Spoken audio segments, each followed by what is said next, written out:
Everyone, thanks again for joining. It's another Depeche Mode Global Fan Group Drink and Chat. I'm joined with my lovely co-host Atusa Tavalai, and we're joined today by designer and photographer Michaela Olexova.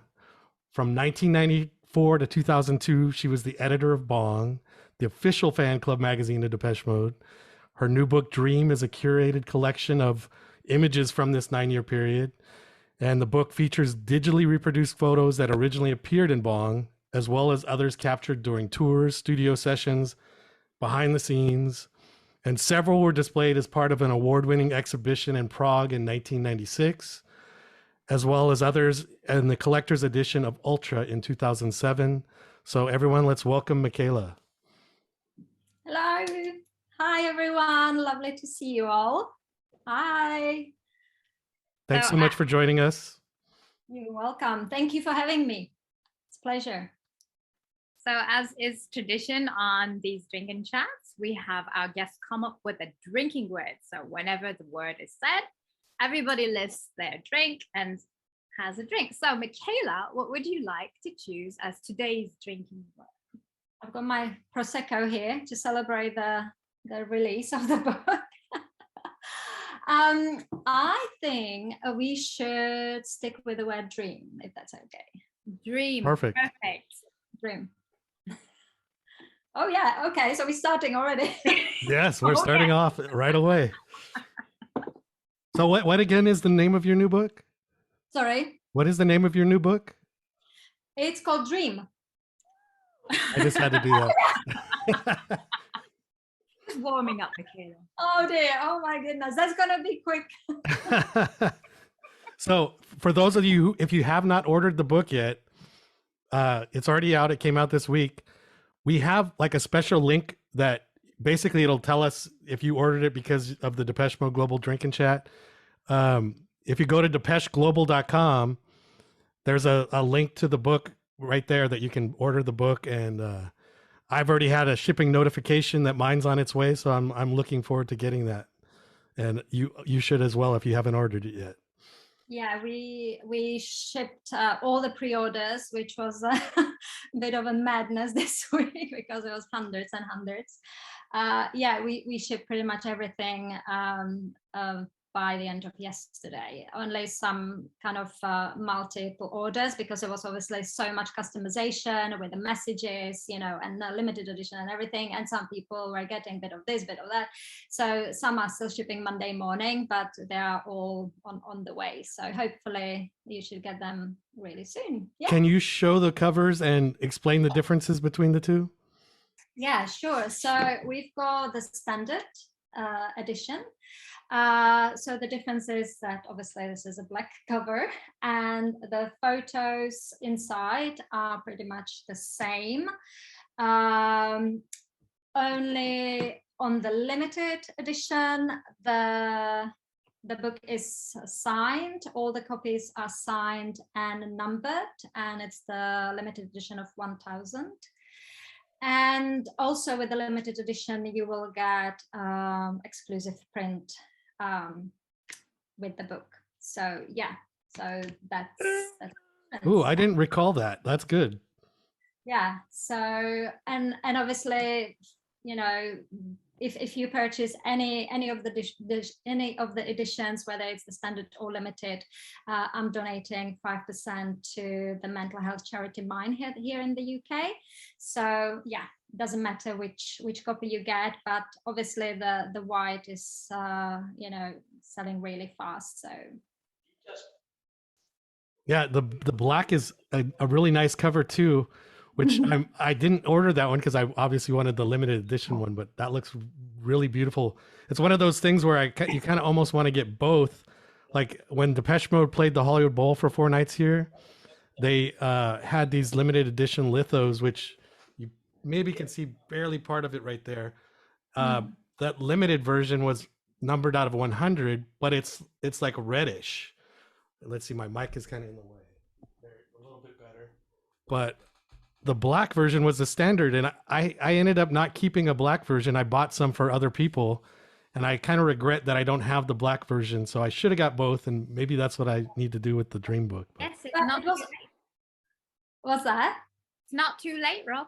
I know, that's what I'm saying. So It was a big one, but it was also kind of a practical reason because the Black standard edition is being handled by fulfillment companies and it's shipping to different distribution places all over the world. So I just wanted to make sure that the white one is going to state why, because I was basically dealing with the distribution from our kind of home office and in collaboration with the fulfillment center, but I just wanted to make sure I was really precious about the white. I mean, there's like a laminate, like a matte laminate over, so it's kind of provides nice protection. It gives that a little luxe kind of luxurious feel, and yeah, and I just wanted to make sure, you know, handling the white edition, it's not gonna get scratched or dirty. So yeah.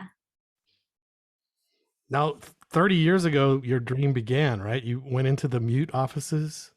Ah, yes, dream. I love this ritual. I will need to start swapping between my water. So tell us about when you went to mute with your initial idea and how that happened and what exactly happened. Yeah. So yeah, funnily enough, which I only realized maybe a month ago when I started doing interviews, and I went back to my archives and I looked through some old snail letters, snail mail, that it's actually 30 years, exactly this year, when I went to Mute Records with my original ID. I want to do a book on Depeche Mode in Czech Republic. And 30 years later, I've got my book, obviously completely different to what I initially intended. But at the time, I was still co-managing the Czech Depeche Mode fan club called Depeche Mode Friends, and we were publishing a magazine called Halo, which was like just A5 black and white. And it was, you know, early 90s. It was like, yeah, 1991 and 1990, 1991. And I just came here to visit as a tourist. It was shortly after the Velvet Revolution, after the communism obviously collapsed. So I came here to London and I thought I'm just gonna come to Mute Records and just tell them about our amazing fan club, and kind of thought, okay, you know, how to get to Mute Records. I'm gonna just kind of, you know, think of an idea for them to kind of talk to me and see me. And I thought, why don't we do a book on Depeche Mode in Czech Republic, because it was so early on. There was like no way you could get like records still, or, you know, CDs or books. And I thought, since we've got such a huge following of the fans in Czech Republic and Slovakia, which was still Czechoslovakia at the time, we thought it would be just brilliant, you know, just use that medium. And because I was quite good in my English, I could translate, you know, lots of things. So I thought we would do like basically just a little, you know, history or biography on Depeche Mode with some photos. So I wanted to basically ask if we can get some photos on Depeche Mode and some official material, merchandise, whatever, to kind of get that started.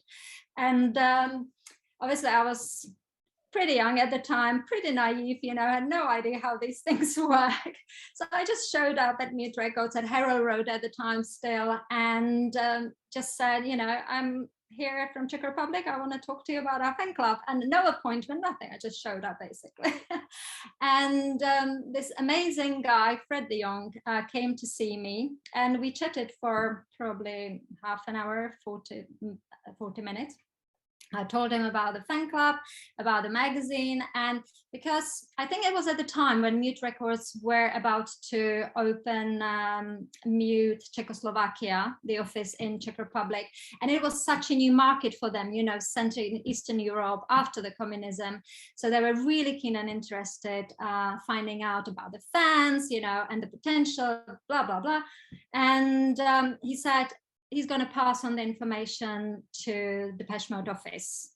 And I left, and a few months later, I got a letter from the management thanking me for the, you know, for all the information, and that they would like to see the magazine and learn more. And but unfortunately they said that we can't do any kind of official Depeche Mode publication at the time of the book. And I was like, yeah, whatever, I'm just so happy, we got acknowledged. And yeah, so that was kind of about how I visited Mute Records with this naive and crazy idea. Yeah.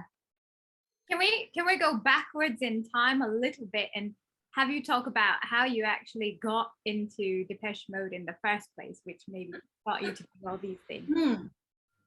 Yeah, so it was maybe a few months before their first concert in Prague, which was the first gig was 11th of March 1988. And it was still dark ages of communism. So it was like the first time like a band from the Western Europe of this kind of size and fame came to play in Czechoslovakia back then. And I didn't know Depeche Mode back then, but then a friend of mine mentioned that they were coming, and they started playing some of their music on the radio, on the TV prior to the show. And obviously the interest was the interest in getting the tickets was absolutely massive, but we somehow managed to get the tickets through the state travel agency at the time, which was like a state operated. And we got the tickets, and I was at the time studying at the college outside of Prague. And we just decided with a few friends, it was during the week, so we decided we're just going to ditch the school. So we had unauthorized absence, and we just went to Prague to see the band. And it was a laugh at the first sight. What can I say? Now you must have been meant to be there, and you got very lucky, because from a website that I was looking at for that particular show, it said the arena only holds about 13,000, and the request ranged from like 90,000 to 250,000 people that were interested in attending that actual concert. So yeah, absolutely.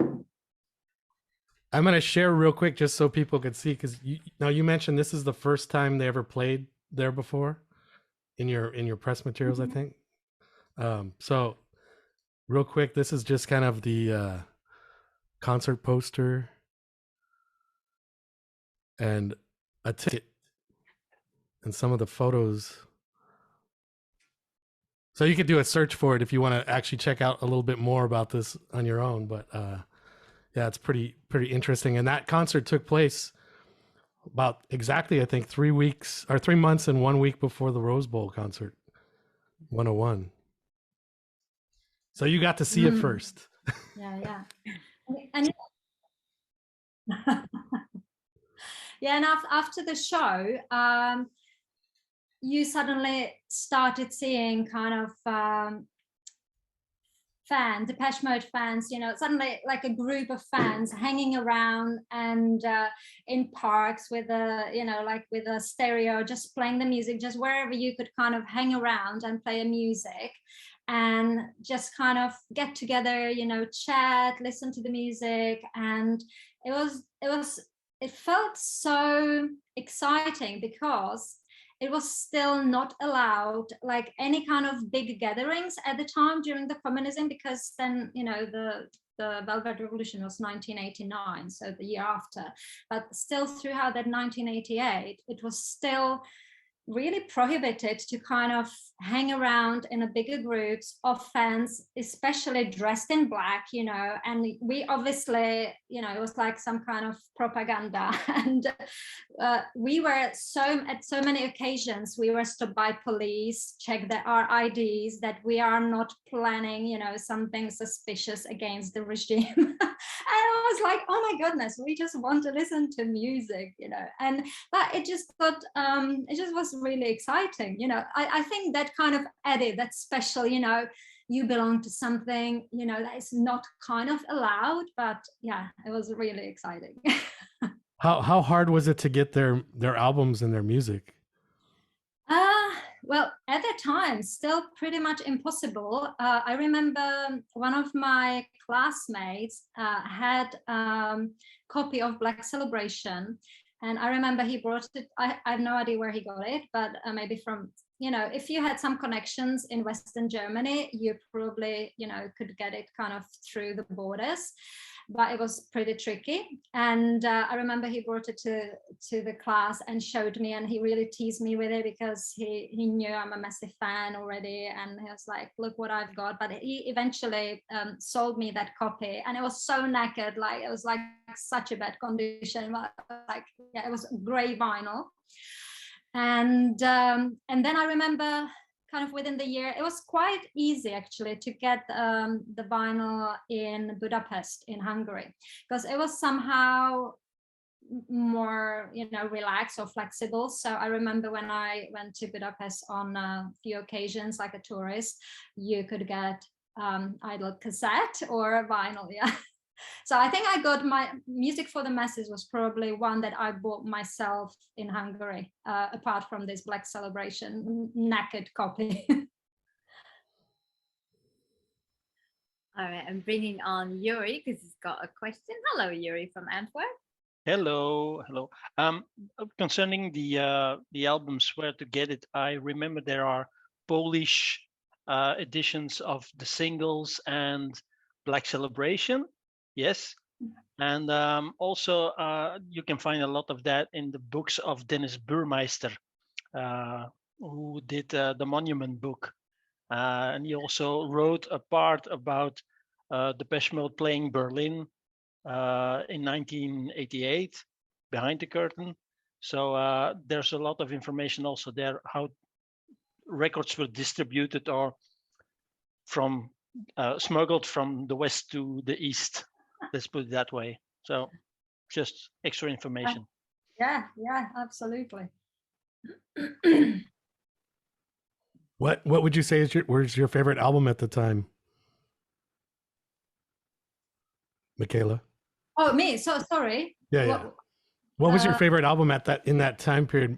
Was it Music for the Masses because it was just out, or? You know, I find these questions like, what's your favorite album? What's your favorite song? I find it like just really painful to decide, because I find like every album, every song is somehow attached to something that was going on in my life, as with everyone, I would imagine. So it brings like, you know, music, smells, tastes, you know, vision, anything you see, it's like, it's so emotional. It's about your senses, and it kind of connects to something, you know, in your core, your soul, and it's just so hard to make these decisions. But I guess at the time it would probably be Music for the Masses, because it was the straight after the concert I went to, and it was just, they were playing Strange Love in the clubs, you know, and my friends, you know, boys who were kind of styled as Dave Gahans, that we were like, you know, doing the pirouettes like Dave would be on stage. And so, and they were playing like over and over. They were actually on Czechoslovak TV. They were playing some, you know, shows similar to Top of the Pops here in the UK, so like German ones, and they would often be Depeche Mode on the show. So it was always just Music for the Masses kind of period. So I guess, yeah. Peter's Pop Show. Oh yeah, it could be, yeah. And what's so strikingly, Rob and Atusa, is that Depeche Mode Behind the Iron Curtain was, apart from two other bands, the most popular band at that time. I remember seeing a documentary about fans in Moscow, for instance, and still today they have their Dave Day on the 9th of May. So they come together in a park and they celebrate Dave's birthday. But at that time in the 80s, I think few bands were as popular as Depeche Mode Behind the Curtain, and that's why they played it. I think there's a concert of Elton John somewhere behind the curtain, and that's pretty much all for Bruce Springsteen, maybe. I don't know, something like that. It's not many bands play that, and I think from my perspective, I lived in Western Europe. That was pretty amazing. That they made it behind the curtain, were even more popular behind the curtain than they were on this side of the curtain. Yeah. That's the funny thing. And I don't know, was it kind of like something like a guilt, something a secret, that you kept? It was something we knew, but we didn't. We were like from your point of view, Michaela, you were a fan, and you kept it for yourself. Like this is my thing, or was it like because Like there were yeah. there were a lot of fan clubs behind the curtain, I believe. I would imagine. I don't remember exactly the date when we started the Depeche Mode Friends, the Czech-Slovak fan club, but it was probably after or in the 1990, because I remember, but there was like loads of fan club. I know there was like lots of kind of small kind of fractions, like groups. Yeah, it felt like secret society almost. During the communism, for sure. Like I said already, being checked by the police, it was like hilarious.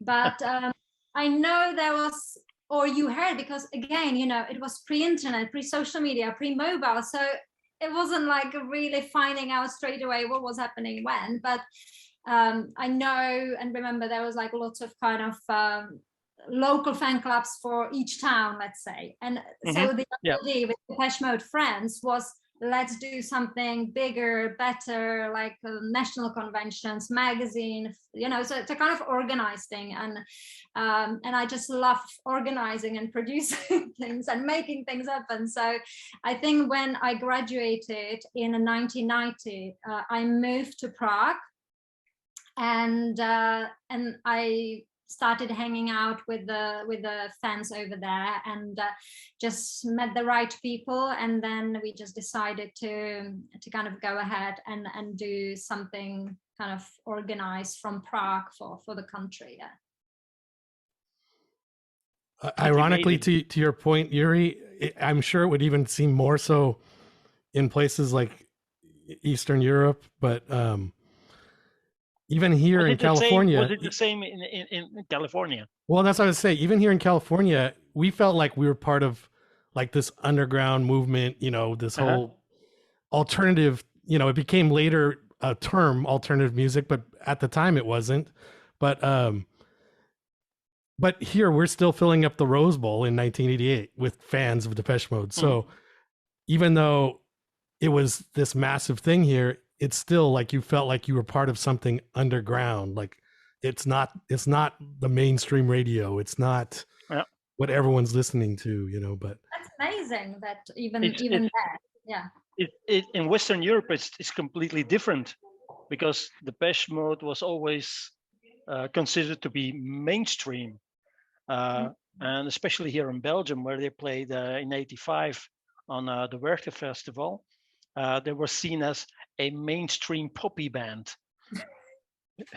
Well, and that might have been part of the reason. I didn't see it that way, but that may have been part of the reason too why they seem to have kind of built like more of a loyal following in Southern California and in Germany at those points early on, because it wasn't seen the same as like BBC in the UK was playing Depeche Mode along with everything else, right? But here you're only listening to that like on alternative radio stations and with the cool kids or the cool music, not necessarily the cool kids. I mean, we're kind of the outsiders, the guys all wearing black, the goth, or the Cure, the Smiths, Depeche Mode, all that kind of stuff was all played together. But it was the alternative to what mainstream radio was playing for sure. Yeah, over here it was definitely more like you wear a Depeche Mode t-shirt and people would always go, "What's Depeche Mode?"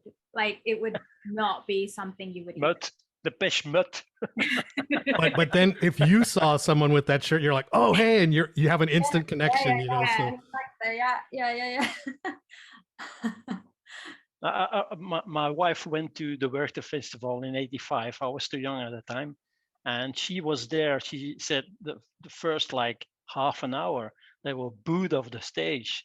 And it all turned when Blasphemous Rumors came on. Then it turned, and people were reacting to the songs because they were just seen as a poppy band, and weren't supposed to be on a rock festival. That's pretty amazing. And then keep that in mind, like 200 miles further on in Germany, they were super popular. And then if you go behind the curtain, they were like God. Yeah. Yeah. Before we get to actual the dream discussion. Oh yeah, I forgot that. Cheers. Michaela, could you tell us a little bit about how the whole Bong editor thing came about? Your role as the editor of Bong. How did that come about? Okay.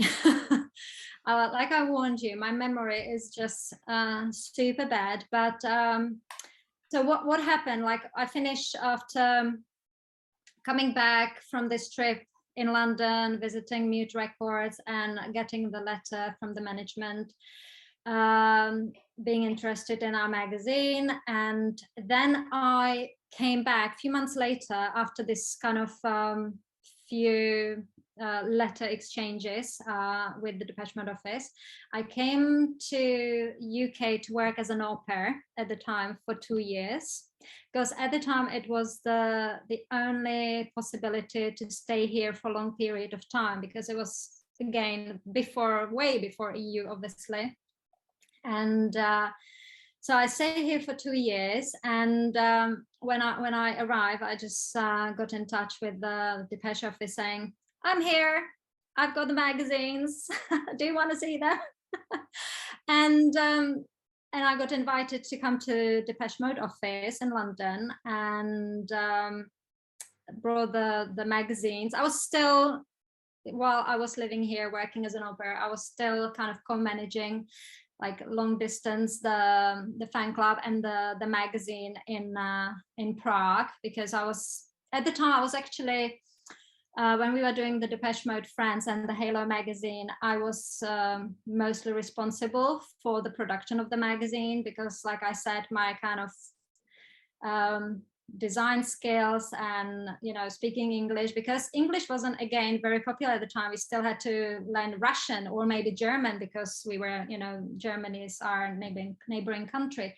So I was studying English since I was little, so I had this so many skills: design, translation, and photography, and I just enjoy creating, like I said, and designing. So I was doing this magazine. So when I got invited to the office, I brought the magazines and we chatted. I was just just really nice informal meeting, just chatting about the band, and again talking about the fan club in Czech Republic and the magazine. And I met Lynn Newcomb, who was managing the Depeche Mode fan club, which was part of the office, and she was dealing with all the fan side of the thing. And I left first time, I think, remember, with a bag full of merchandise and being like the happiest girl in the world and thinking, oh my goodness, like pinching moment. And then I don't know how that happened, but somehow I started going back to the office on regular basis and hanging around, helping with bits and pieces with the fan club, and we became friends with Lynn. And yeah, we stayed friends ever since, and she's absolutely amazing. And yeah, I just had the chance to kind of hang around, and that's kind of when the devotional tour started, 1993. I remember flying from London to Prague to see them in Prague in 1993 during the devotional tour, and that's the first time I was introduced to the band. And still, I was just kind of the girl who kind of co-manages the Czech fan club and does the Czech magazine. I remember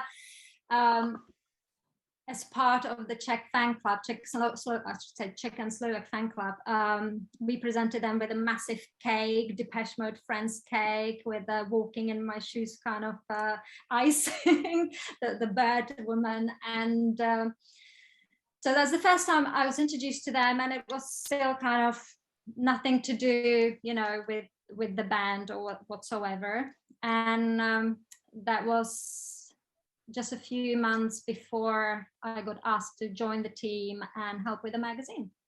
So yeah, it was kind of a period of several months of me coming over, helping with bits and pieces, and yeah.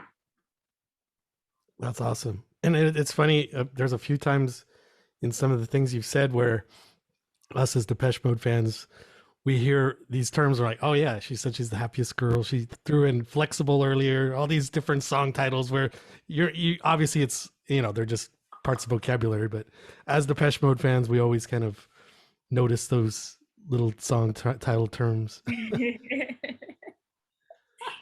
sounds like you're actually living the dream. Yeah. Yes. Yes. Now, I have a quick question, though. Yeah, go for it, Atusa. Why the title Dream? Well done.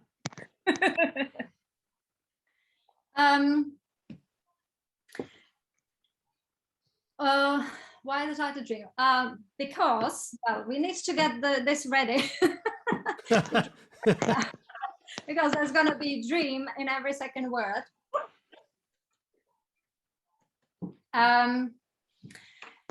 Well, this whole thing, this whole experience, this whole opportunity, as you can imagine, is a dream come true for me. Which is good that we have to drink every word I say it, because then I can kind of collect my thoughts. Now, really, I would never, ever, ever, ever in my wildest dreams imagine that after, you know, naively popping into Mute Records and just throwing that one intention to the universe, and then obviously taking the action, you know, like contacting the people, you know, speaking out, saying the things loud that you want to manifest. I don't know how many people are into manifestation. I'm an ex-yoga teacher, so you probably won't be surprised that I'm kind of really into, you know, mindfulness, manifesting. We've got the fireworks here, by the way. So if you're here in the UK, so if you hear some banging outside, I just heard one coming now, really loud. Yeah, so it's really just, I would never imagine that something like that would happen to you know, random Czech girl kind of showing up here. But like I said, I believe that if you dream big and you put that intention out there, you take the steps, that anything is possible. And I've got my entire life is a proof of all these kind of serendipity moments, and I can kind of go into, you know, more details later. And I always say, like, Depeche Mode are responsible for everything in my life, like with a bit of kind of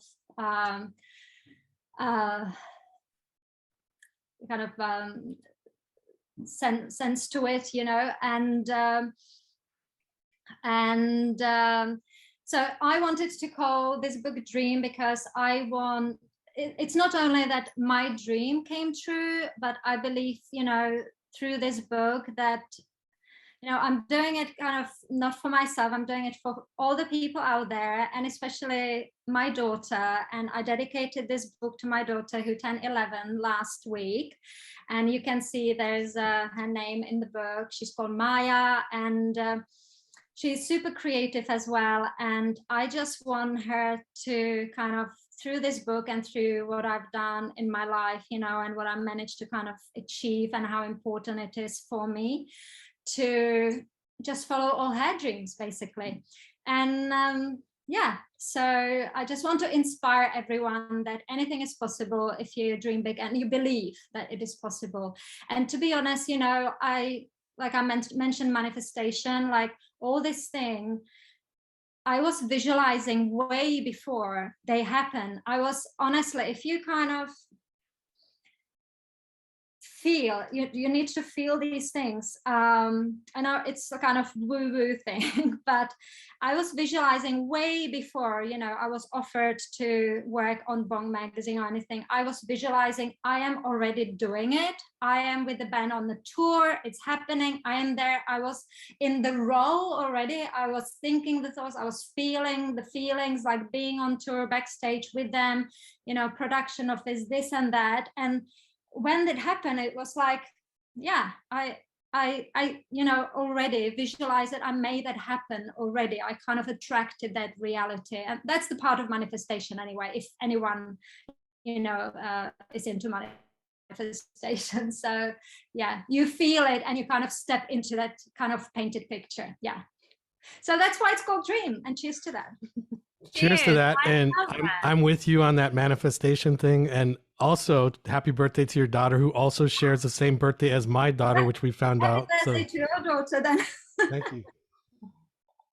That's an excellent. So one other thing I wanted to point out, which you've also, the D and the M in Dream have been highlighted. So that's another perfect. Yeah, that's what I wanted to say, because when I suddenly thought, originally, I don't know why, but I wanted to call it 8, like infinity, again, infinite possibilities, options, whatever.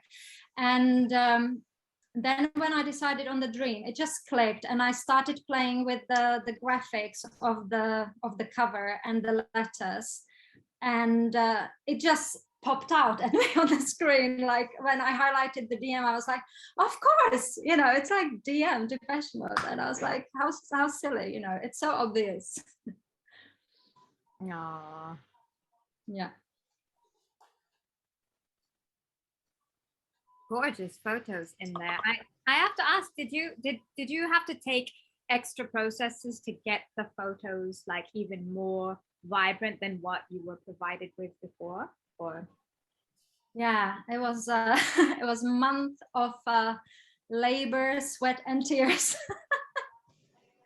and obviously lots of love and lots of joy. But how it really started is the idea for the book really came about, for this type of book, came about when I did the Facebook takeover a few years back. And I was obviously going through the archives and looking through the photos. And I, haven't looked at the archives of the photos for years because I never thought I'm never going to do anything with that. At the time I was taking photos just to create content for the magazine and the exhibition. So when I was going through the archives, I realized I've got like over 1,000 photos. And I noticed that, because again, it was all pre-digital, it's all on the old negatives, the films. And I noticed that some of the slides and some of the negatives already started, aging, well, in a way that they were like deteriorating a little bit, like some. And also at the time when we were probably using some of the photos, like again, like so many years ago, the studios or the processing companies who were dealing with the negatives, they were not handling them with love and care like I would.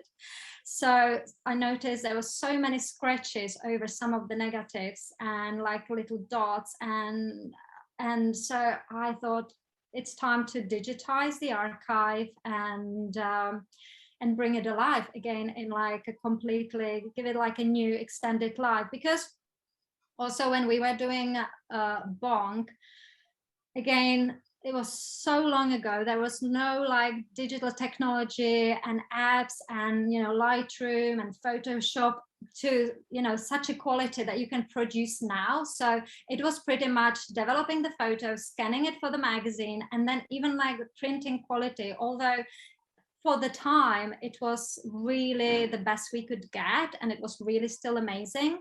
When you see the photos now in the book and in the magazine, it's like completely different, because I honestly spent several months just going over each photo after scanning it and just photoshopping everything, going through several processes. And some of the photos I loved so much, but they were in such a poor quality. I could spend like hours just to edit like one photo. There's like one here.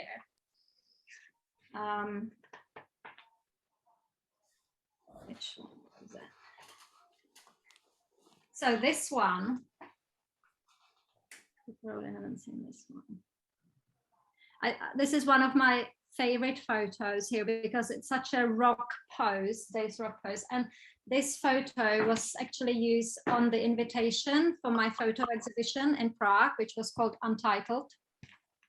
And it was exhibition of portraits. And this specific photo, it had almost hole in the negative. So it was like just real, process and labor of love to kind of make sure it's to the top standard. And yeah, so it was really hard. And like I said, it was 1,000 photos to start, over 1,000 photos to start with. And then I selected about 300 that I it was like best of, 300 best of that I would like to include in the book. And then it was, of course, like a question how I'm going to organize the book. So it kind of flows. And because there's so many different things, obviously most of it is from live shows, but then you've got the studio, you've got the rehearsals, you've got some showcases, you've got some private sessions. And then I decided it might be a good idea to do like 2 chapters. So one is called Live, like shows, and then one called Life. So yeah, so you've got like 2 chapters. And then from 300, I had to get it to around 70, but then I managed to throw a few more extras. So there's, yeah, over 70 photos there. Maybe there could be a dream too. I'm not sure. Maybe like an editor's cut. Maybe editor's cut, because I already keep hearing that I should include like dates and where it's from, etc. But I would probably need all of you. It should be like a collective effort to help identify where the photos were taken, because I know the dates, and I know for most of them I know where they were taken. For the shows, I was really rubbish archiving it, because like I said, we took the photos, put them in a Bong, and I never really kind of assume I'm never going to do anything with it. And so some of the shows, I don't remember like the concert where it was taken, because I went to so many gigs at the time, and it was, like, and even Michael Rose, he mentioned, which is a quite funny thing. He mentioned that the dates don't really match for him, because I obviously started taking photos in 1993, already during the devotional tour. But I decided, when I did the mock-ups for the book already about the release, I decided it's going to be just Bong years, 94 to 2002. But then Michael highlighted, you've got 1993 photos as well. I say, oh yeah, I forgot about that. So actually, you do have some extra year there as well as a bonus. Nice. So are all the pictures inside of Dream, are they all from your collection, Dream, your photographs, or are there some other photographs as well from other photographers? Just my photographs, yeah. Awesome. I know you said you didn't have a great memory for some things, but do you happen to remember what day of the takeover you were? What's that? Do you remember? You said you were for the Depeche Mode takeover. Do you remember what day? Because like I remember I was day 114. I'm sure Atusa remembers what day she was too, but I don't remember. Let me know. I have a poster of all of us, so I'll have a look later on. Yeah, I noticed someone did like a Facebook group with all the guests. And another funny thing about like my bad memory, which I shouldn't be highlighting, it just shows my age. No, another thing about this takeover, because Tim Simonon was also doing the takeover, and it was actually him contacting me if he can use some of the photos from the studio, from Ultra recording, because he was obviously in the studio in the photos, and he wanted to use some of the photos for the takeover. And he asked me where the photos were from, and I, for some reason, I was stuck on Abbey Road Studios. I have no idea why, but I had to go. And then we were emailing with Tim Simon, and he was like, are you sure it was Abbey Road? Because Gareth Jones wasn't at Abbey Road with us. And I was like, okay. So I had to go to Bong magazine to actually read my own article about the sessions and say, okay, it was Rack Studio, sorry, my bad. So yeah, I know you guys have everything memorized, but yeah, it's yeah, I'm really bad with these things. You shared on your Facebook the record collector. Now you have that magazine there with you right now. Could you show that for? Yeah. So I think this week, Record Collector, which is a regular issue, they did a piece in the news exclusive section featuring some of the photographs with like behind the scenes story. So there's like a little stories of for each photo. That's why I said maybe Dream 2. Cheers, everyone. Cheers. Am I the only one drinking alcohol here? I'm drinking alcohol. Awesome. I've got a Rock and Roll Hall of Fame glass here. So. Oh wow. Awesome. Do you have beer then? Yeah, beer. Otherwise, we're going to an event tonight that I would not be too well if it was something besides beer. Yeah. So yeah, maybe the Dream 2 should be like editor's cut with a little comments and stuff like that. But yeah, and then the Record Collector is doing the Depeche Mode special edition, which comes out on the 11th of November. And there's 6 pages on the book and an interview as well, which has like a full story of what I kind of talked about, Mute Records getting my getting to work on Bong magazine and all the details. Yeah. Now I have a question about, you got to interact with them obviously in the studio, and do you have any special or interesting stories or memories of any of those interactions with the band? Loads. Oh, we're here all day then. Which ones I can share though? No. It's okay. This is only in the Depeche Mode Global Fan Group. It'll only be on YouTube. I don't know. Exactly. No, I mean, well, I like, you've got a photo there of Martin sitting from that private photo session. Is the with the soccer ball? And, yeah. Okay, let me pull that up. Hold on 1 second. You can't see the one soccer ball. This one. This one? Oh no, that's a different one. Okay. This one. Yeah.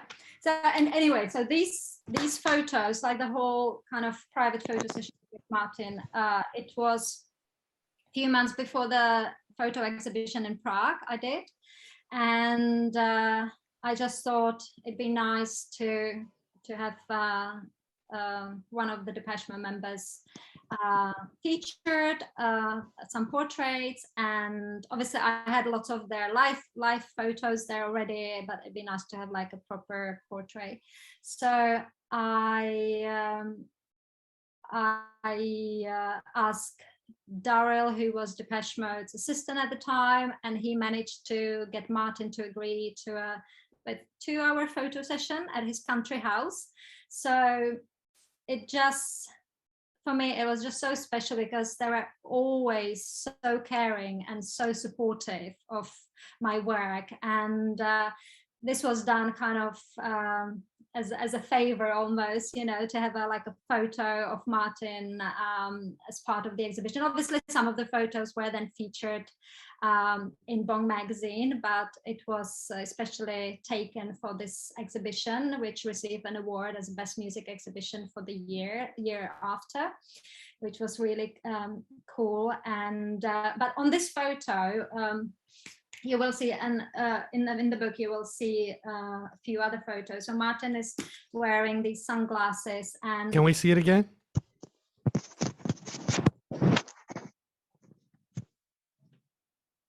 Excellent. So there's a few photos from this photo session, but these sunglasses are actually my sunglasses because we were doing the photo session, and it was really, really sunny day, and obviously Martin was really squinting into the light, into the sun.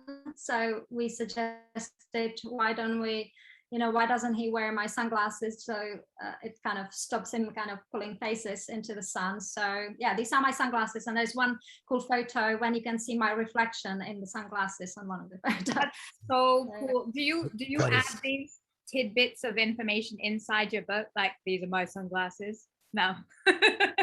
Only here on Depeche Mode Global Fan Only Group. here. That's so awesome. I love that. And what else? That's a hard story to top right there. That's a pretty good one right That's there. a great story.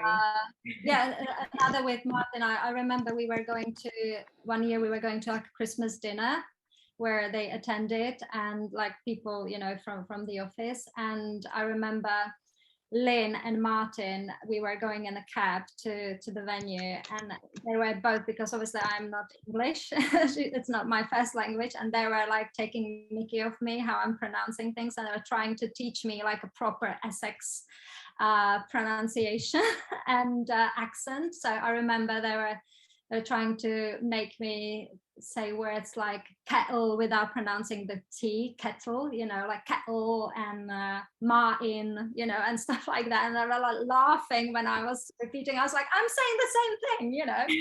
So that was like, come on, guys. And yeah, and now looking in the record collector, there's a photo of Dave, obviously from the studio, from the recording of Ultra. And so I think that's one of my probably most special moment is when I was at the studio doing the interviews, doing the photos, just hanging around, observing. And I think I was waiting either for Martin or Fletch to do their interview. So I was just hanging around waiting, and Dave was there already, and he was like suggesting, why don't I start taking photos of him rehearsing in the vocal booth while I'm waiting, so you know, to kill the time. And I was like, okay. So it was like, honestly, just being there, just yeah, that's photos from there.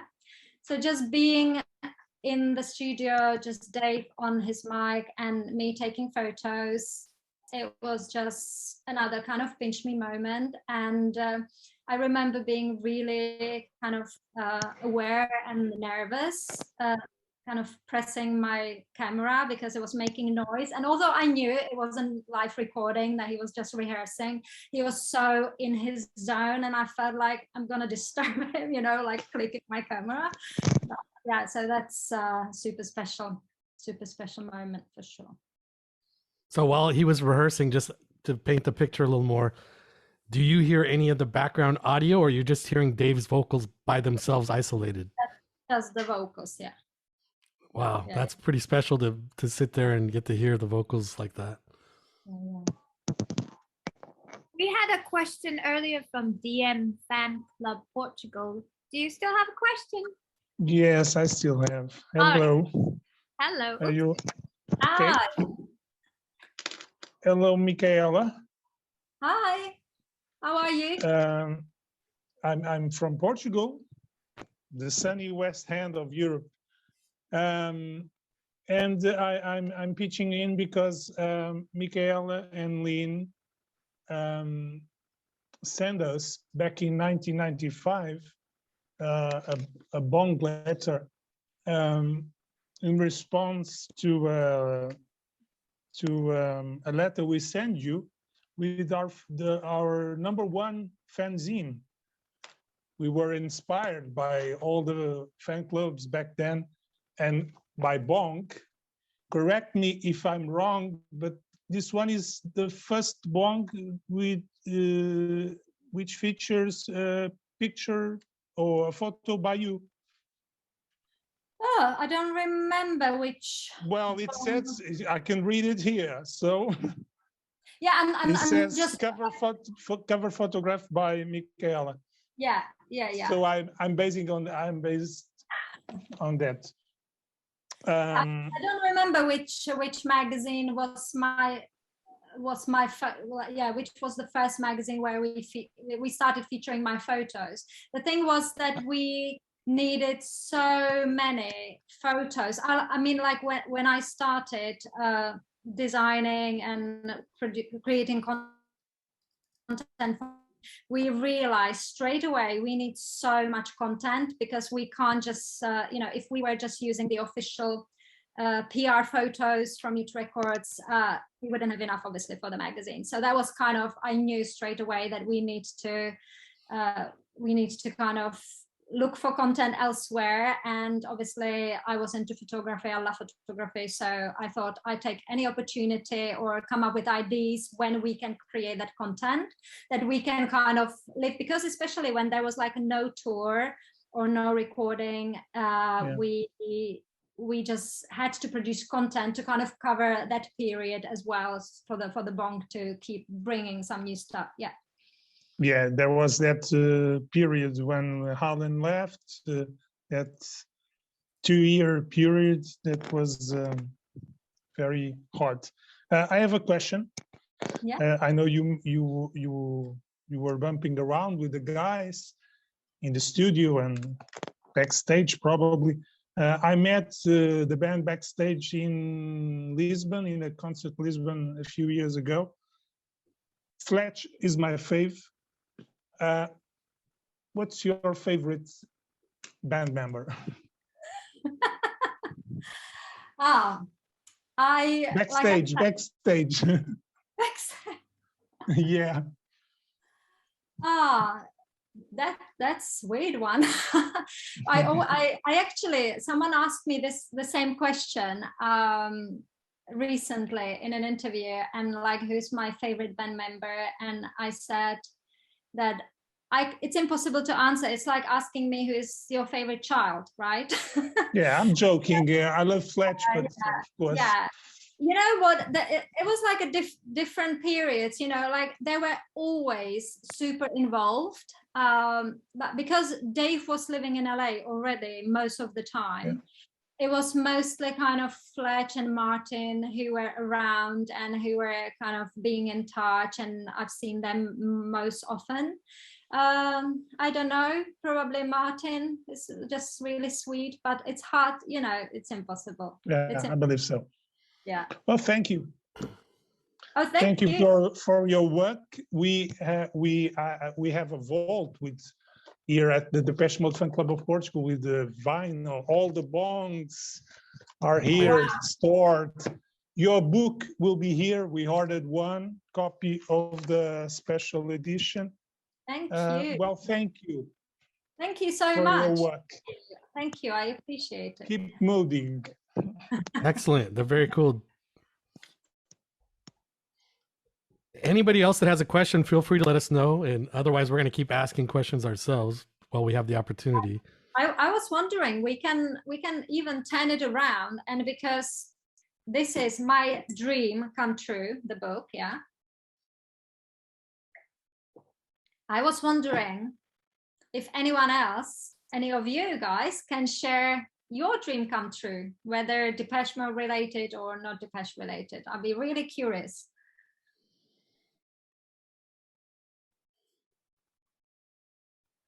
Do you really want to know? Yeah. Go on, Yuri. This might get ugly. No. Well, I was on a few minutes ago, but the thing is, when you stopped the Bong fan club, early in the new millennium already, I think it is. Yeah. What did that to you?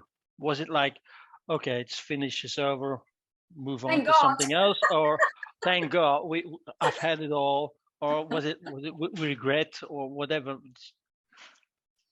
Because you had to stop something. Yeah, I thought you were sharing your dream come true. Okay. Oh. No. It's happening right now. He's getting to chat with you. Yeah, So- yeah, all right. Well, No. I have a confession. Okay, I won the mastermind back then. Yeah. With my prize, and I remember you were a bit angry with me and my pal Sven, who came in second, because Why is we were sharing answers on the mastermind on the stage. I remember being on the stage in Camden. Was it Camden Ballroom? I don't know. It was something. Yeah, and we were just trading answers in Flemish, so nobody understood, and that's why we won. You were Probably basically cheating. You basically We were- cheated to win. we was cheating. Yes, we was a bit, but And I was don't like mind. a bad teacher. I was like a bad teacher telling Yeah, you yeah. wrong. Somehow you saw that and you said, no, don't do that. Just move. And we were put on either side of the stage. That I remember that. I So split you. I had to split you guys. yeah. But we did came in first and second. So Yeah. no, what dreams? Oh, sorry. Yeah. There's. I think the whole thing, what we are doing right now, and probably how long am I on the chat now? A year, something? Mhm. Yeah, I think it was in last year in November somewhere. This is a dream come true as well. Sorry. Yeah, you asked for it. I have to find something, another vocabulary or something. No, but it's true. This is finding new people, finding new friends. I already did some very silly stuff, not to mention last week, but or this summer.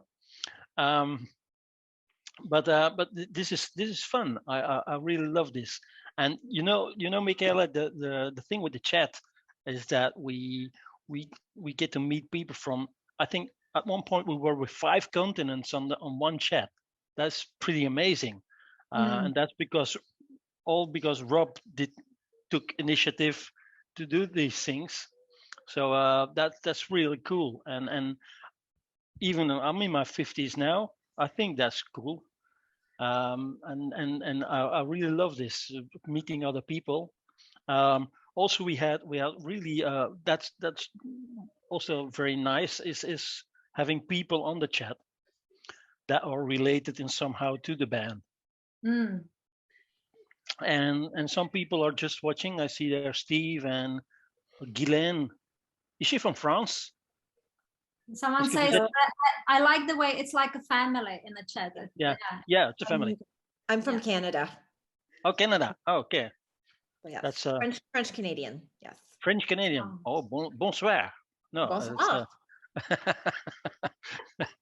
So this is how it is. So international, you know. But I really love this.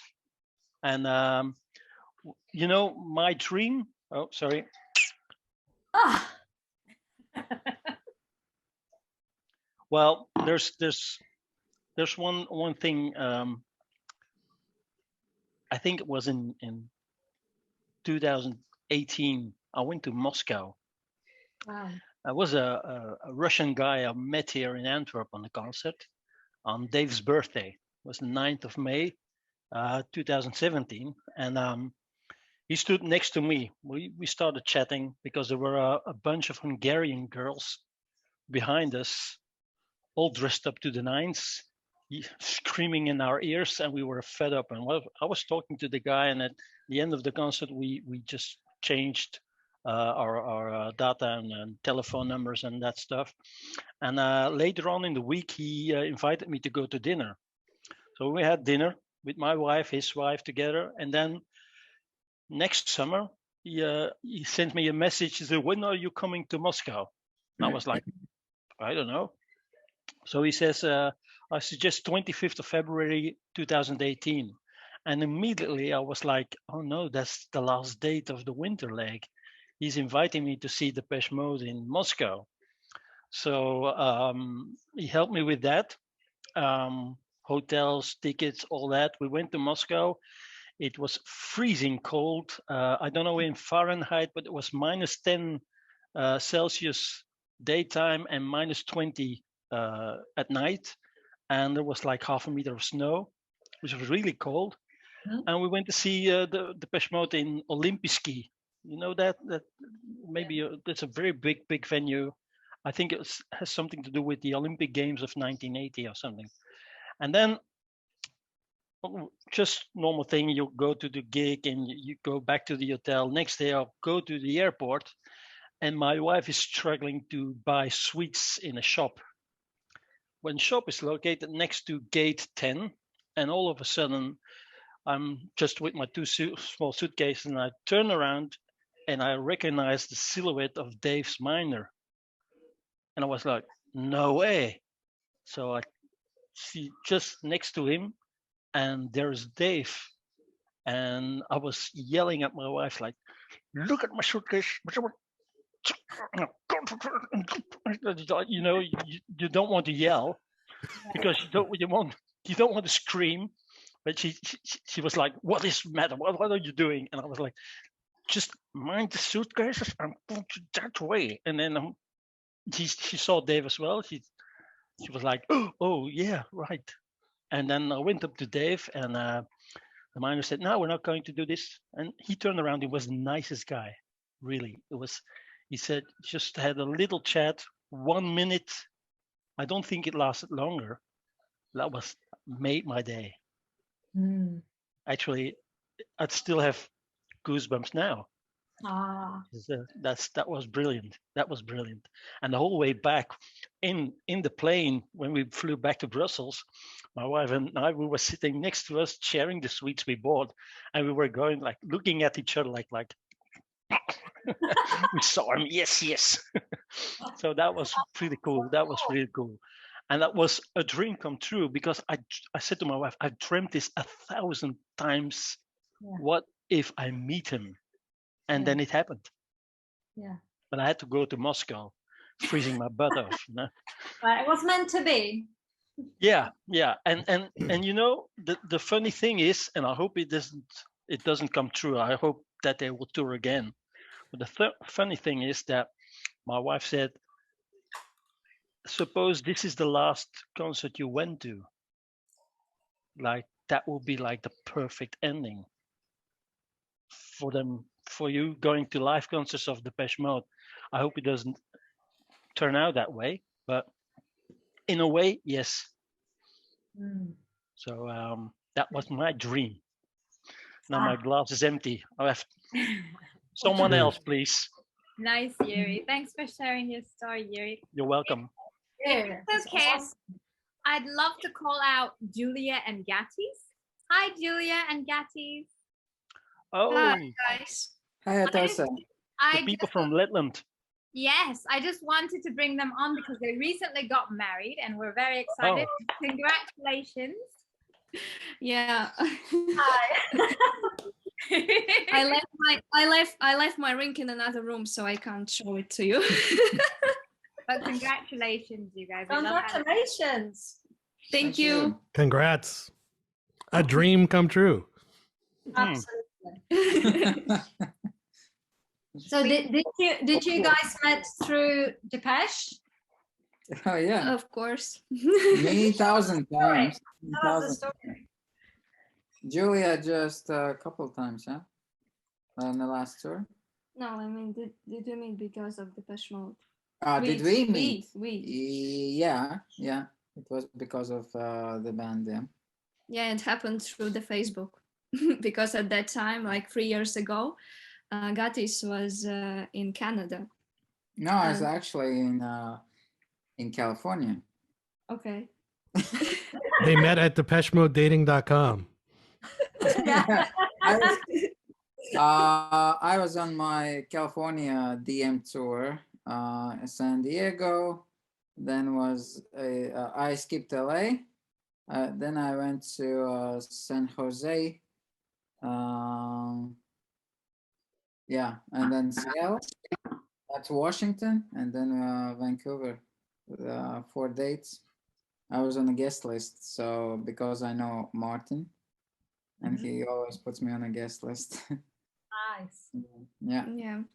So, At that so, time, yes. so you met on the Facebook, did you say? Yeah. Yes, because that time I attended our Depeche Mode bar in Riga. We have a Depeche Mode bar here, and I knew the owner of the bar, and he was saying about Gatti. He said, I have a friend who knows Martin, and you can contact him through Facebook if you want to see the band. And that time I saw them only once in St. Petersburg on the 13th of July in 2017. So I knew that they will come to Riga, and I just wanted to see them and get an autograph from them. That's why I was just, thinking about different options, how I could do that. And then I found Gatis on Facebook, and we started to chat. Yeah, I got the autograph at the Seattle show after party show. Yeah, after show party. Yeah, and I got into trouble with Michael, the bodyguard. He got mad at me because he said no. So no autographs, no photos, and nothing like that. But Martin usually says it's okay, and then we went somewhere so nobody can see us. But this time he saw us, and he do you think you're like so special? You have exception from the rule? And I said, okay, just let's chill. So I got into trouble a little bit, but I got the autograph for Julia. Yes. Did you say it was for love? No, at the time it was just I was trying to be nice.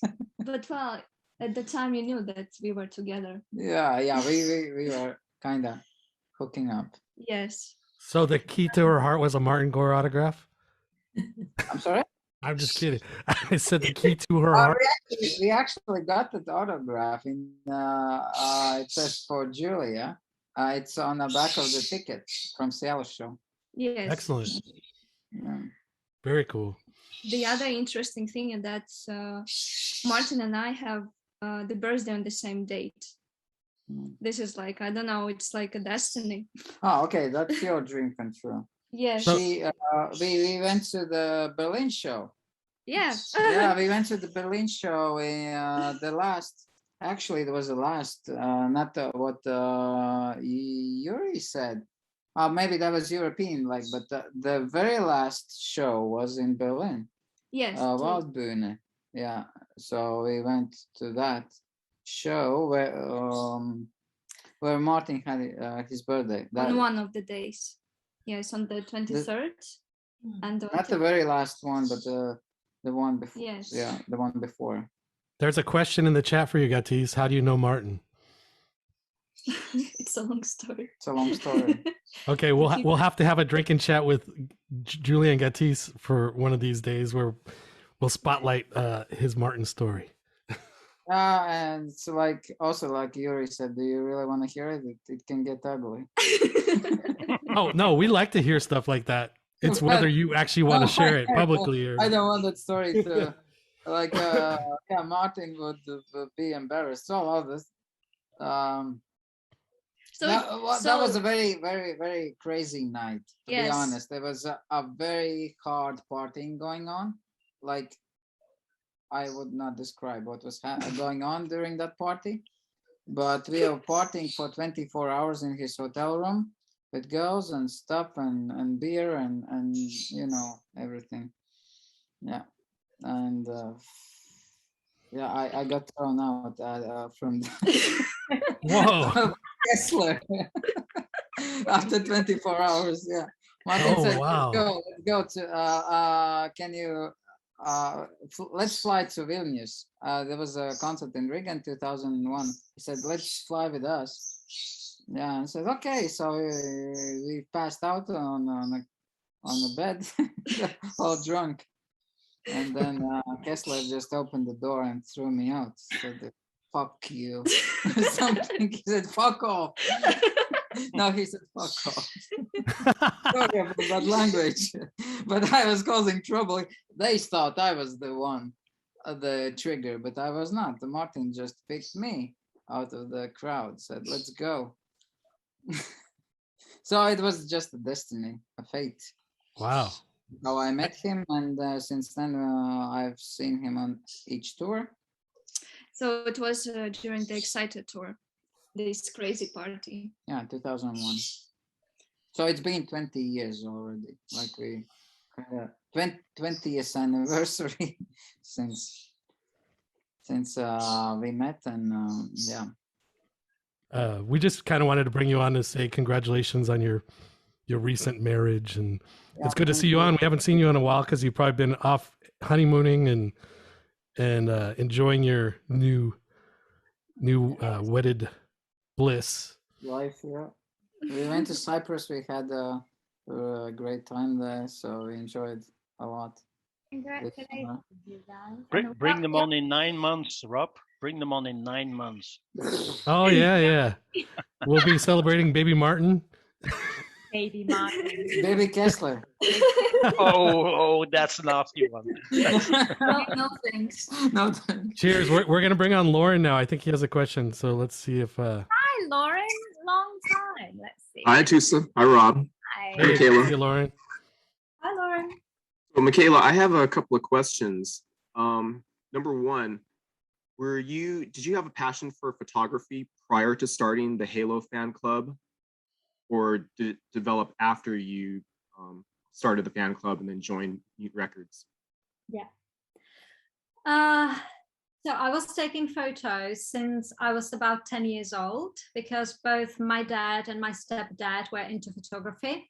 So I even learned how to develop photos in the darkroom and the whole process, old-fashioned way. And it was really exciting. And yeah, I definitely had a passion for photography as a visual medium. I think that's kind of my platform. Although I am not professionally trained photographer, I don't like kind of the technical side of things. I don't like kind of following rules as well when it comes to creativity and art. For me, when you create something, whether it's photography or any other artistic medium, for me, it is just be in your zone and connect to your core and just let the magic, the creative magic flow through you. And so like even in all the photographs that were taken, it's like the moment that you feel inspired, and whether I don't like stage photography as well, like lights and like props and stuff like that. It needs to be in the moment. So yeah, I'm passionate about kind of capturing the moment and the essence of the person as well. But I was taking photos of all sorts of things, but I wasn't really kind of thinking of getting into photography. I think I wanted to study journalism at some point, and I guess I've been always kind of creating, designing things and taking photos, but because it was like a passion more than any aspiration to become like a photographer. And I think I got more into photography out of the need of, like I mentioned a while ago, to create content for Bong magazine, because when I was asked to help with Bong, we originally said, okay, let's do the first issue and see whether the band likes it, what's the feedback from the fans. And luckily it was it was really amazing feedback, so we kept going for 9 years. But like right from the beginning, my vision was that the magazine has to be visual. And like I said, you know, there wouldn't be enough photos or material just from the, you know, mute records or the PR promotional photos. So I knew we have to take every and any opportunity to take photos, to talk to the band, you know, so we have content to use over, you know, 4 times a year. And especially it was really, I have to say, it was really hard when there was no tour, no album, like, you know, what you're gonna cover, what you're gonna write about when they were private, you know, and the magazine wasn't really a platform to share private lives. It was about the band, you know, a band to the fans, and obviously fans to the band, because that was another thing that I thought was really important, that not only we kind of cover the kind of the official releases, you know, tour dates and records, etc., but also allow the fans to be part of the magazine as well, sharing their stories, their behind the scenes, their meet and greets, their art. You know, there were so many amazing illustrations and photography or whatever, you know, like people sending things. It was just so amazing. So it was kind of shared experience, and it was really important, so everyone felt it's their platform as much, you know, both ways kind of. So it's not just Depeche Mode to the fans, but also the other way around. And so yeah, it was kind of necessity really to start taking photos. So that's why, like, anywhere I could go, on the concert, on the tour with them, taking photos. And usually, well, I knew like what they were doing, whether they were in a studio, whether they're doing rehearsals for the tour. I would know when they are in London, because I'm going in tangents, but it's still related to your question. My husband always say, you just keep talking and talking and talking. No, it's there was always like some ideas, like when they were doing something in London. And like I said, like not many people know that I was actually producing the magazine in Prague, not in London, because like I mentioned before, like after the 2 years I was working as an au pair here, and I was asked to join the team to work for the band here on the magazine. I was super excited, and at the time I still needed a work permit to stay in London and work here, and I didn't get it at the time. So imagine you were offered to work with Depeche Mode and you don't get a work permit. I was like, oh my goodness, that's, you know, I'm gonna die. I cried like whole day, because I thought that's the end, you know. And luckily me and Lynn from the fan club, we came up with a plan that I'm gonna do the mag. I'll go back to Czech Republic. I'm gonna work on the magazine there. Then it's gonna be printed and distributed from London.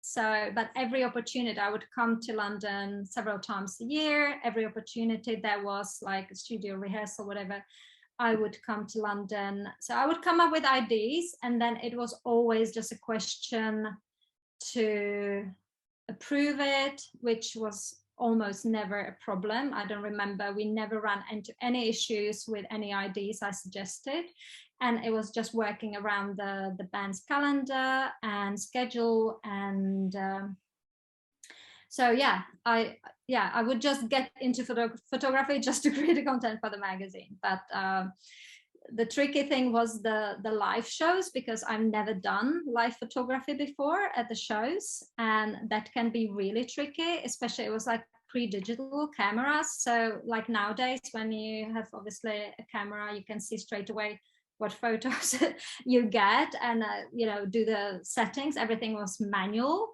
And so the first kind of few shows, it was like a trial and error mostly, but still you get some quite amazing shots from then. So yeah, it was out of the necessity. The passion was there. I did photos since I was 10, but I got into it more and more as I got involved. Okay. My next question is not really related. It has more to do with the Mute team. Around the time that Exciter was released, you know who at Mute was responsible for handling the band members' media relations, specifically when it came to magazine interviews? To be honest, I wasn't involved with Mute at all because I was working with the Depeche Mode office directly. So Okay. at Mute Records, I would after then just deal with like label manager and a PR team to get the content, but I don't know any kind of Mute Records stories. So it wasn't anyone at the Depeche Mode office then who handled media relations was there, or was that more of a Mute Records thing? Yeah, it was Mute Records, yeah. Okay. All right. That's really all I had for now. Oh, I guess when it came to photographing the band during concerts, do you remember like how many rolls of film you would go through on a typical concert night? Oh, I don't know. It was really hard because me as a fan, I wanted to enjoy the show as well as take photos. So it was like, you know, kind of balancing both acts, like enjoying the show and just, I need to take some photos as well. Get the balance right. Yeah, get the balance right. I don't know, probably only like 5 or something. 5 or something like that. Yeah. 5 rolls of like 36 or 24 or. Yeah. Good question. Thanks for joining, Lauren. Okay, awesome. Thank you, Michaela. Yeah, it was. So going back, actually, I wanted to go back to when we had the couple there talking about meeting through Depeche Mode. And I mentioned at the beginning that Depeche Mode kind of are responsible for everything or anything in my life. My husband and I met because of our mutual friend who used to be a label manager for Depeche Mode at Mute Records. So again, like these are like the serendipity moments, you know, things are happening because of that, and you know, blah blah blah, and it just kind of grows and extends. And Jared, who used to be a label manager at Mute Records at the time when I was at Bong, and he was my kind of point of contact. And then he left, and we stayed friends since then. And he knows my husband, he was a kind of mutual friend of ours for about 15 years. We never met, but then when I decided to move back to London from Prague 14 years ago, we met at his 40th birthday party. So again, you know, like if you were not there, you wouldn't meet that person. It just kind of stacks up. So yeah, that's awesome. Since you mentioned them, they actually have a question. We're going to bring them back on here. So Julia, go ahead. You had a question or questions? Yeah.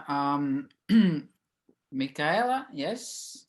Mm-hmm. Michaela, I can. How do you pronounce your name? Michaela or Michaela?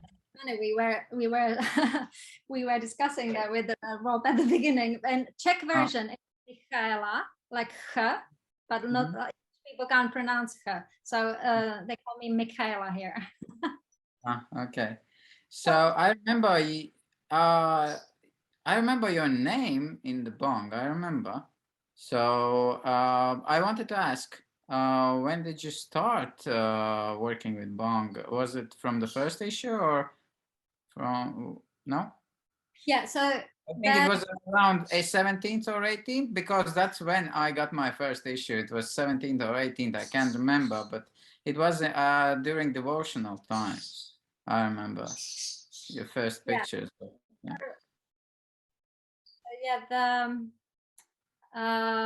I started working on Bong at the beginning of 1994. That's right. there were like, I think there was like 19 issues prior. I think my first issue was 20, Bong 20. Were you a fan of the band when you got hired? When what? When you got hired, were you a fan of the band? Yeah. I mentioned at the beginning. I don't know if you were here from the beginning. You probably missed it. Yeah. So you were a fan, and that's how they found you. Yeah. I was co-managing and co-running a fan club in Czechoslovakia back then called Depeche Mode Friends, and I was responsible for producing, designing, writing the local magazine called Halo. And when I met the Depeche Mode management and Lynn from Depeche Mode fan club, they obviously knew that I had the experience and to kind of take on the job. So yeah, I was offered to help with the Bong magazine, and Excellent. I got lots of issues. I think I stopped at 30 or 20 something, but it was fun at the time. We had no internet, nothing. So the fanzine was the only way to get news. But there's one question that I always wanted to know. Why was it called Bong? Was it related to some, marijuana thing? The albums, the singles, all the releases are Bong. I know, but originally, guys, what do you think? Catalog numbers, isn't it? The catalog numbers of the releases is Bong. Youth and Bong. But do you know why was it called Bong? No, I don't know the origin. Like, dates go back way before I joined. So. It sounds better than Stum. Stumm means mute in German, by the way. Oh, okay. I did not know that. It's not it's stumm. Okay. Yeah, it means mute. So it's the same thing. It's just like fun. That makes sense now, actually, now that you said it, but I had no idea. Yeah, you can look it up in a dictionary. Stumm is I believe you. Bong is Swahili. Bong is Swahili for silence. Yeah. Well, I think Gatis is hoping Bong is more related to marijuana or something, but no, I was just wondering. No, I don't smoke No, I'm not the guy who likes that thing. It makes you guys are closer to Amsterdam, so I don't know. Like, I lived for a couple of years in Amsterdam. Not actually 1 year. I tried a couple of times. I didn't like it. It made me panicky, so it's not my stuff. So, just so I know, do we need to edit that out for any of your future job applications or anything here? Or? No, leave it in. Okay. Thanks. I found Martin's autograph here. Oh, that's the one with the Seattle ticket, right? Oh, that's awesome. Nice. With the plectrum. Oh, very cool. Now, was that one he just handed you backstage, or was that one from? Yes, Nice. from the backstage. Yeah. Very cool. The guitar pick I got from the Guitar Tech. What was his name? The little guy. He's short. I can't think of his name right now, but I Ben Adams. No. There's something. Yes. Yeah. There's a great YouTube video showing all of Martin's guitars that he's showing them off, basically, his tour rig. So check that out when you get a chance if you haven't seen it. So what do you guys think Bong means? I don't know if there's any particular reasoning behind it, but I know that they kept it going for, the first one was Leave in Silence, and then what was the last one? Enjoy the Silence 04 or something? Elaine just said in the chat, she says, I forget, but it was an inside joke that Martin had come up with, Bong. Read it in one of the biography books I read. Well, I think since Gatis knows Martin, he should text him and get him on the drinking chat right now. And answer that Bong question. He only picked up once. You have his telephone number. I don't think. Let's call him right now. Hello, this is Gatis. Yes, give me back my skirt first. All right, we're gonna bring on our youngest. Just know me by name Gatis, by the way. I have my own nickname that also is an inside joke. It's another story. Yeah, it's another We will story. tell you later. Welcome, Larry. You have a question for Michaela? Yeah, I actually thought that I missed this because my phone was gonna die and I was going back home. So what was I can't hear anything. you can't? I can hear you. You're good. You're good, Larry. So what was your experience on writing this particular book? Now, who said they couldn't Sorry, hear? guys, Was it you, Atusa, or? completely froze. No, I think Michaela froze. Oh, okay, yeah. Shit. Oh shit. So she's. You broke the internet, Larry. Yeah, Larry, you broke the internet. It's okay. Let's see if she comes back. Well, shit my brains out. We'll connect again. Michaela, if you could hear us, try reconnecting. Let me see. Let me message Oh her. crap. Oh crap. Larry, what happened with Mephisto? I don't. He's back. He's back down. He's home. Did anybody notice I'm wearing a clip-on earring? I think Michaela is back, but her mic is off. Your mic is off, Michaela. Right, okay. Oh, there you are. Okay. Yeah. Just completely froze. Yeah, you totally froze. So we didn't hear you, and you were just frozen. Yeah, same for me. Okay, cool. Okay, I'm back. So I couldn't hear anything you said, basically. So Larry, go ahead and start again. Please. What was your experience on writing this particular book? There's not much writing, to be honest, in this book. It's a book of photographs only, so there's not much writing there. So there was some text next to that on that one page you shared. Next, what does that actually say? Just like the date and.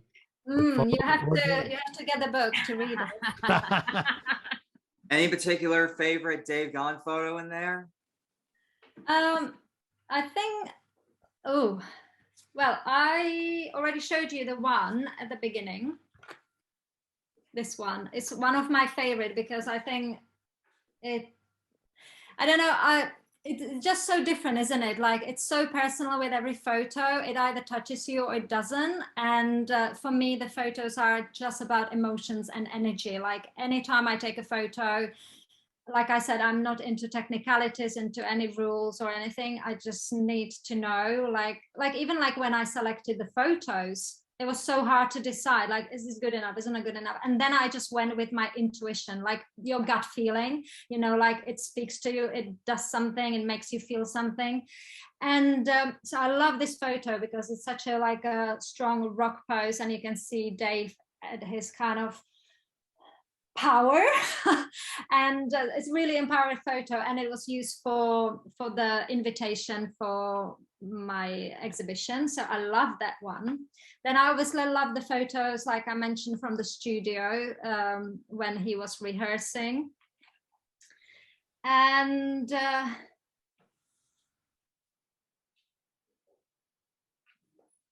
well, I just so hard to choose. I love, this is one of my favorite.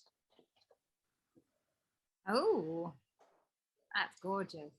This one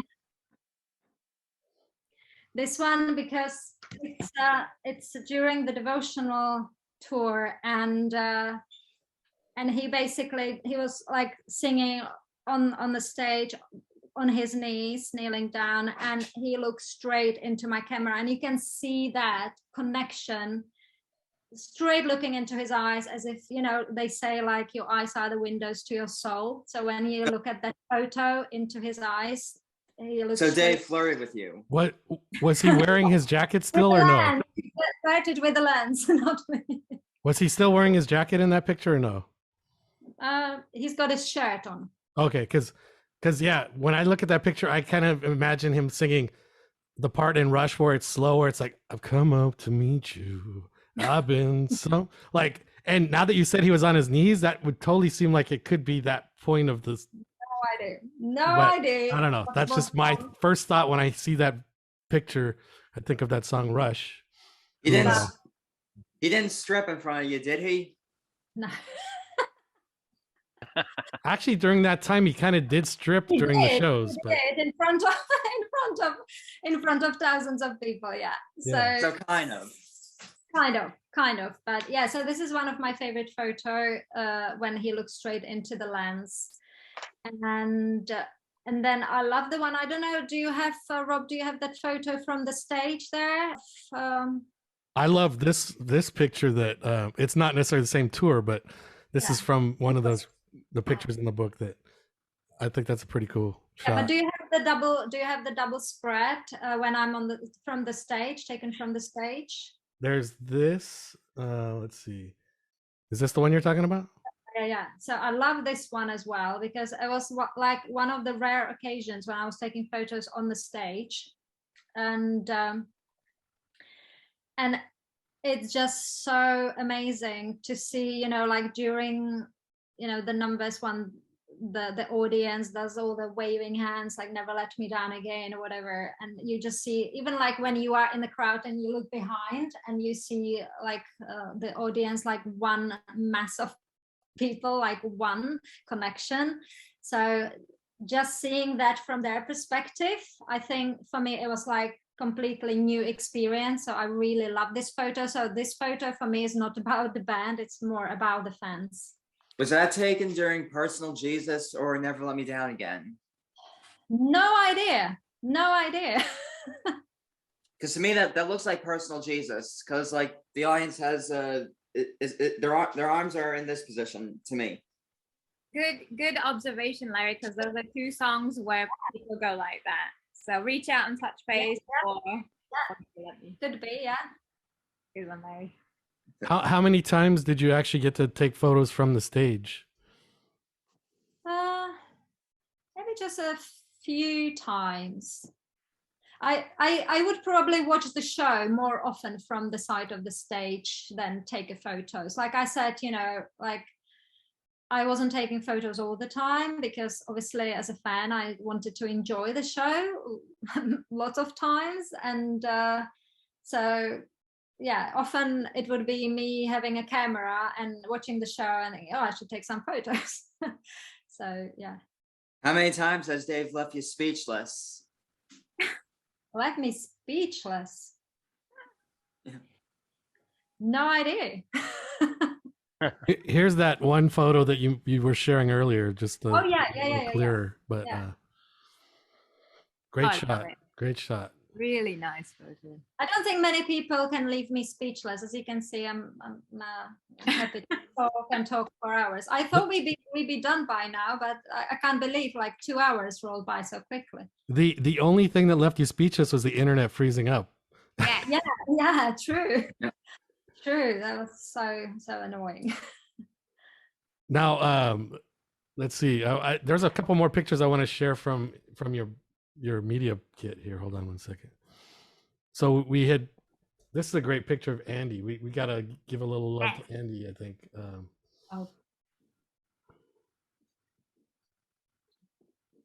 Oh, bless. Now, do you recall where this is taken? So yeah, this was in Prague, obviously, and he came, I think it was 2001.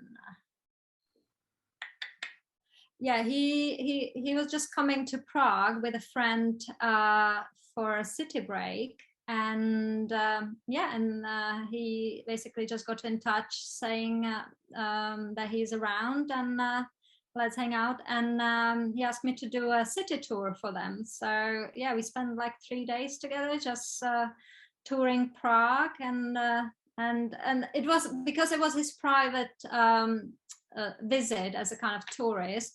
I didn't bring a camera the first day, but then he said, well, I'm here, why don't you take photos? And so I did the next day. And yeah, I just didn't want to bother him really at the private occasion. And yeah, but he was really keen on doing some photos while they were wandering around. So that was a really nice one. There is I think 2 more in the book from Prague. And obviously it's my hometown, so it's very special. That's great. Here is another picture of Andy, which on the same spread there's a Martin picture. Oh yeah. And it looks like Andy is actually stripping for you here, but He's showing his abs. Yeah. Yeah, this is from the tour rehearsals for the singles tour. So yeah, they were in a studios in London rehearsing for singles. So I spent maybe a couple of days there just doing photos behind the scene, kind of just again observing. I always, like I said, I don't like stage photos and posing. I feel like I was just snapping away, just kind of thinking what fans would like to see is going on behind the scene. As kind of through my eyes, I was trying to kind of report, almost like a documentary photography. Yeah. Well, let's see here. Now we kind of touched on this briefly before, but still worth sharing again. How you mentioned that you were in studio while he was rehearsing. And now this is during the ultra recording session, right? Now it's interesting because he still has his long hair, and which we tend to associate mostly with the devotional period, right? But this is still, when was this? Probably about 96? This is October 96, yeah. Okay. You don't happen to remember what song he was singing when you were taking pictures, do you? It was the Love Thieves. Oh, wow. Excellent. You see, little details like that just paint even such a fuller picture, and it's very cool to think of. I mean, especially the fact that you said you got to hear it pretty much a cappella, because he's hearing the music, but you're not. And yeah, that's pretty amazing. What does his t-shirt say in that photo? I think girls kick ass. Oh, I love it. Are you sure it didn't say reverb equals girls? Yeah, I was thinking about that too. That was So that's from one of our previous drinking chats. That's one of the engineers that remastered their 5.1 surround sound versions. He was saying that the band pretty much bought into the whole reverb equals girls kind of philosophy. So these are some great Martin shots. Yeah, there's quite a few from this private photo session. There's a few with his dogs as well. He had at the time. So this is from that 2-hour session at his house that you had. Yeah. This is before he was wearing your sunglasses. Yeah. Yeah, we did few on and off. Yeah, so you can see his face as well. It's funny because I think, I don't know, I feel like I've seen that maybe from Bong or something, but yeah, there was definitely some of the photos. Obviously, in the book there is lots of photos you've probably seen in the magazine, but like I said, the quality was completely different to what you get in the book now. But then obviously there is quite a few photos that were not published anywhere. So yeah. Now this is from the singles tour again. Mm-hmm. More great photos. Let's see here. I think there may be only a few, if any, that I haven't already shared. Now all these pictures that I'm sharing are from the press kit. So there are obviously many more pictures that you'll find in the actual book. And let's see here. Now this is kind of there's, cool. We already shared this photo, but again, this is from the press kit. Just with your title overlaid with it, it just looks pretty cool with that. It looks like he's looking straight at you right there. Which is a good picture. It's so. I think we have 2 more questions, and then we'll wrap it up. Okay. If your internet withstands that. So Yuri, Okay, you want to bring? go ahead. Yuri, you had another question? Yeah, looking at the photographs, are there any photographs you said like, I'm not going to use those, I can't do that? I can't do that for what reason? Yeah, I can't put them in the book. Like you have a whole bunch of photographs. So maybe there are photographs you said, no, I can't do that.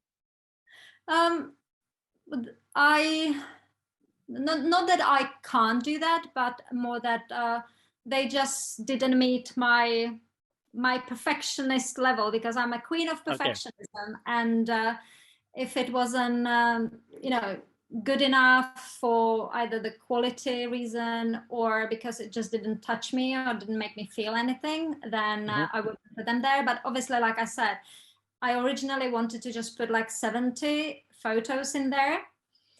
And I put a few more extra because I still love them. And I still had to, it was a really hard decision to even say no to some other photos that I want to have included. So what I'm thinking, once this release is over and it quiets down a bit, I'm thinking maybe beginning of next year, I'm going to introduce like a proper art prints in like A3 size photos, and there might be some other ones that are not even in the book. So yeah. What if you want to get in contact, one of our great friends and collaborators, I don't know if you've ever heard of Von George, but he's been doing all these prints for Brian Griffin, who did the first 5 album covers for Depeche Mode. So they print everything in quality, and he's in London. So it might even help, he can either give you information or maybe you guys can collaborate, because he has very high quality. He handles everything for Brian, and, they basically have a partnership, and he sends out these great prints, and maybe that's something you might want to consider. So if you want to offline talk about that, let me know. And I do have a friend of mine who's a photographer as well. He recommended, I've got a studio here in London already that is professional, like a photography studio for art prints. So great, cool. I'm gonna go with them because I've seen some of the photos that he's been producing there already, and it's absolutely brilliant quality. So yeah. Oh, amazing. So, and let us know, and you're welcome to publicize it in global, all this, Thank you. Yeah. So look at it. Definitely be on my website, michaelaolexova.com so I think kind of beginning of next year, I might release a few photos. So I'm sure there's going to be at least a couple that to start with that are not in the book, because like I said, it was so hard to say no to some of the photos because I had to keep the page numbers, for the printers. And and you can also sign up on my website. You can sign up for like an email list. So if something new comes out or I release the photos, you get the email basically to let you know. Perfect. Also, one thing that Yuri reminded me of, I had thought about this earlier, how hard, I mean, I know you've already been connected within the Bong thing, but how hard was it did you even have to get approval for the likenesses of using Depeche Mode's likenesses? Or is it more because it's like an editorial usage that you wouldn't be required to do that? To actually release it as a book, did you actually have to get Depeche Mode's sign off, or what is that like with the copyright kind of? Well, as a photographer, I've got the copyright for the book and for the photos, and I did inform the band or the management that I'm doing the book. So it was just a kind of self-published passion project, and that was kind of super important to me to release it now. like I said, it was like 30 years since, you know, I had this idea to do the book, and yeah. Cool. So we have one more question before we let you go. Hopefully we're bringing on a good question here, Larry. You've got some pressure here now. Freezing again. Our young one. Hey, Larry. Did she freeze again? Maybe It seems that every time we bring Larry on. Yeah, it's you, Larry. You got a strange effect on me. Little 17. Christ. So, considering that you took photos from the singles tour, do you remember like the keyboards that were used on that exact tour? Oh, we could have answered that for you, Larry. That's not a question for me. The big one. Like, did you get like at least a glimpse of them? I'm not a keyboard fan. You should ask my husband. He's all into his keyboards. He does his own music as well. So Awesome.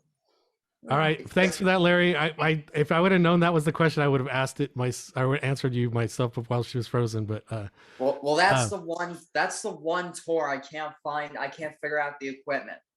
Well, we can figure it out. So now I switched back to gallery mode because I want everyone, if you would like to unmute and just give a round of applause and thank Michaela for joining us.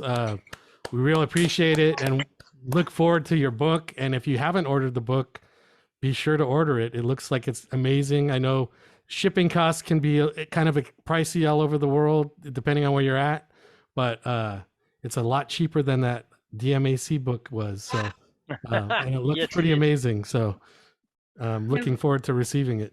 Really awesome set of pictures that we've seen so far. Like really, really nice to see it from your view. Some of them are just wow. Oh, thank you so much. It really means a lot. Thank you so much for having me as well. And it was fun answering all your questions. Cheers. And I'm glad that your dream was able to be achieved. So cheers to that. Absolutely. Yeah, dream big, guys. Thank you for having me.